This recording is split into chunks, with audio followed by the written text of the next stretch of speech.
एक माँ को कानून ने बोल दिया कि मैडम मेरे पास जादू की छड़ी नहीं है, आप जाओ गाड़ी का नंबर लेके आओ, इसके बाद हम केस को देख लेंगे।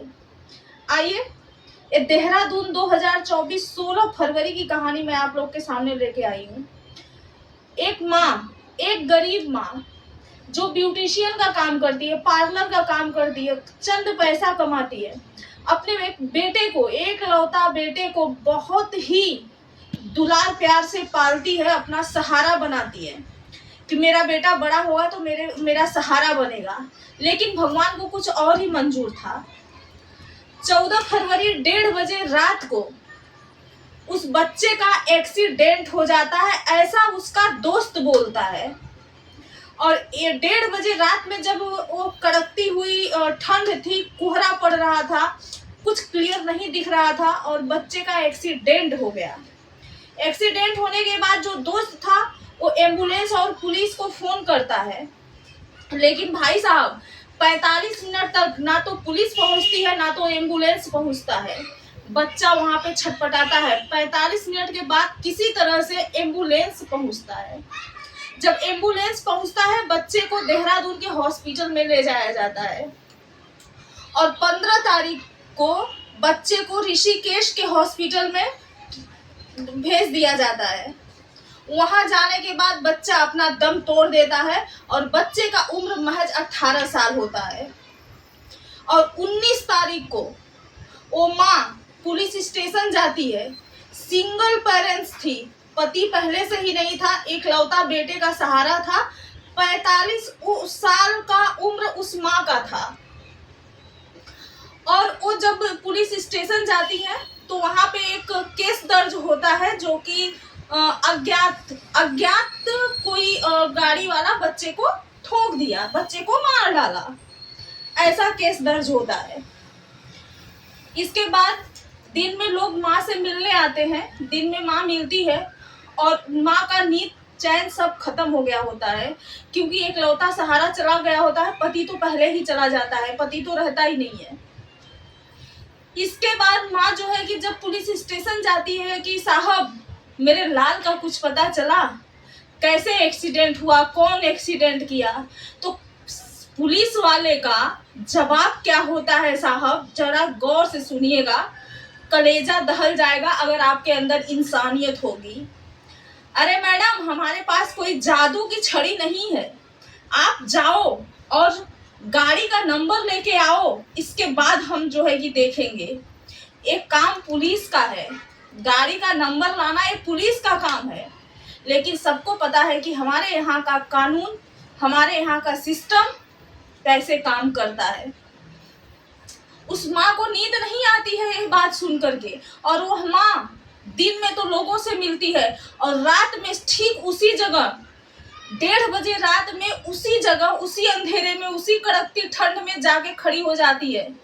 लेकिन भाई साहब कोई ट्रक नहीं आता। 7 दिन तक उस रोड पे रात में कोई ट्रक आता ही नहीं।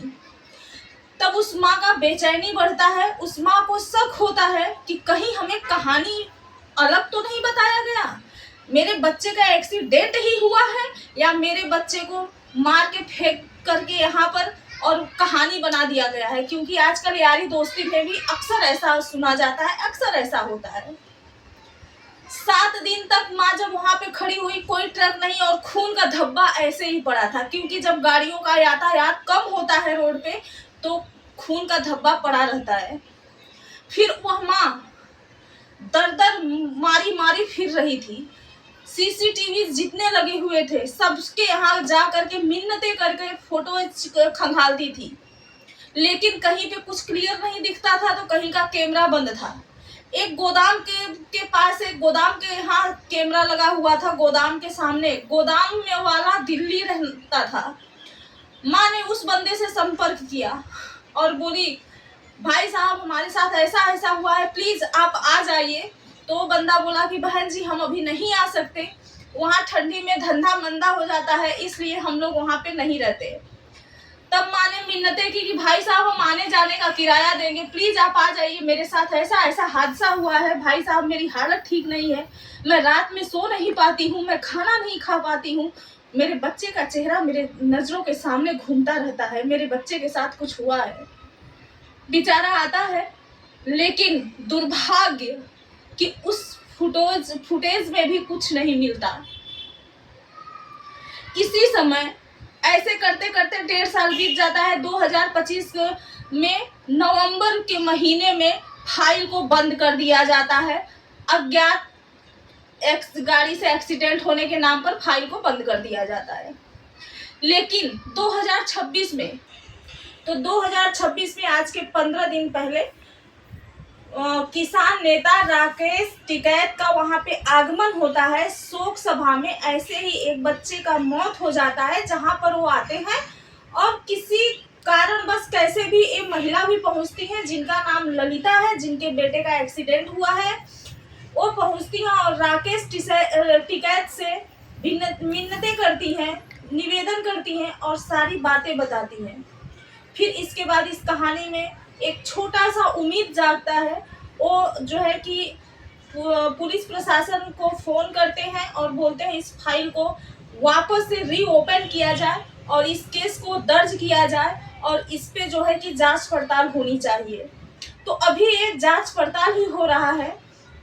अभी तक कुछ सामने नहीं आया है कि बच्चा कैसे मरा, बच्चे का मौत कैसे हुआ। लेकिन उस माँ के जज्बात को, उस माँ के बहादुरी को हम सैल्यूट करते हैं। और मैं यही चाहूँगी कि बहुत जल्दी पता चल जाए कि आखिर उस बच्चे को हुआ क्या, उस बच्चे का मौत कैसे हुआ और उस माँ को इंसाफ मिले। वो माँ, जो पुलिस का काम था, वो काम खुद एक महिला की।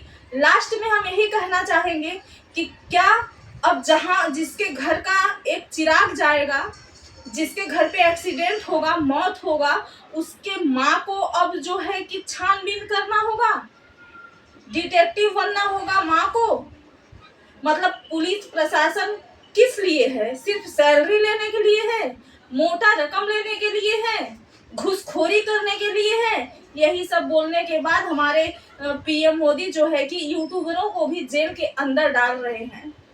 हम आवाज उठाते रहेंगे।